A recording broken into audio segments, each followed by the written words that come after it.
श्री गणेशाय नमः। नमस्कार दोस्तों, अर्चना भक्ति में आपका स्वागत है। दोस्तों, आज हम कजरी तीज की व्रत कथा को पढ़ेंगे।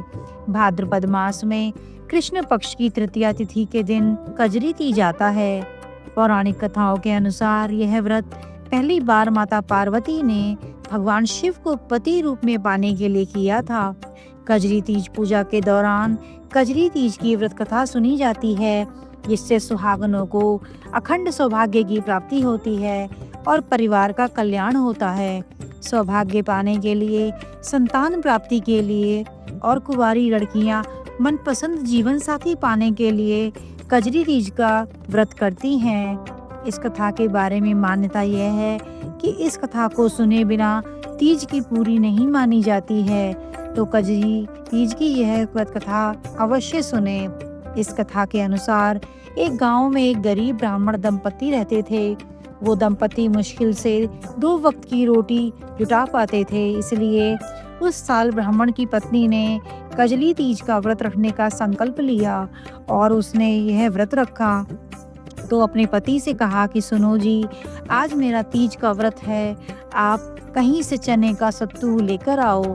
इस पर ब्राह्मण ने कहा, मेरे पास पैसे नहीं हैं, तो मैं सत्तू कहाँ से लाऊं? ब्राह्मण का ये जवाब सुनकर उसकी पत्नी नाराज हो गई और कहा, वो सब मैं नहीं जानती, चाहे चोरी करो या चाहे डाका डालो, लेकिन मेरे लिए सत्तू लेकर आओ। अपनी पत्नी की जिद सुनकर ब्राह्मण परेशान हो गया और घर सत्तू लाने के लिए निकल पड़ा। रात का समय था और जब ब्राह्मण सत्तू लाने दुकान पर पहुंचा तो उसने देखा कि साहूकार के साथ साथ उसके सभी नौकर भी सो रहे थे। वो चुपके से दुकान में घुस गया, लेकिन उसे वहां सत्तू नहीं मिला। सत्तू न मिलने पर वह सत्तू बनाने के लिए वहां से चने की दाल, घी, शक्कर लेकर सबको 1.25 किलो के बराबर तोल कर ले लिया। जब ब्राह्मण ये सब कर रहा था तो खटपट की आवाज सुनकर दुकान के नौकर जाग गए और चोर चोर करके चिल्लाने लगे। जब शोर शराबा सुनकर साहूकार की नींद खुल गई तो उसने ब्राह्मण को देखा और उसको पकड़ लिया।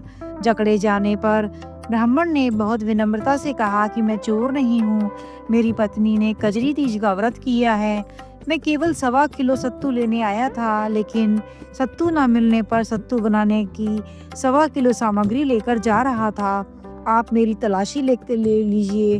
ब्राह्मण के ऐसा कहने पर साहूकार ने उसकी तलाशी ली। उसके पास सत्तू के सामान के अलावा कुछ भी ना मिला।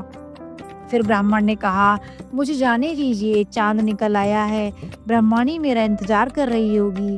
ब्रह्माणी की यह दशा देखकर साहूकार की आंखें भर आईं और उसने आंखों से उस ब्राह्मण से कहा कि आज से तुम्हारी पत्नी को मैं अपनी धर्म बहन मानूंगा।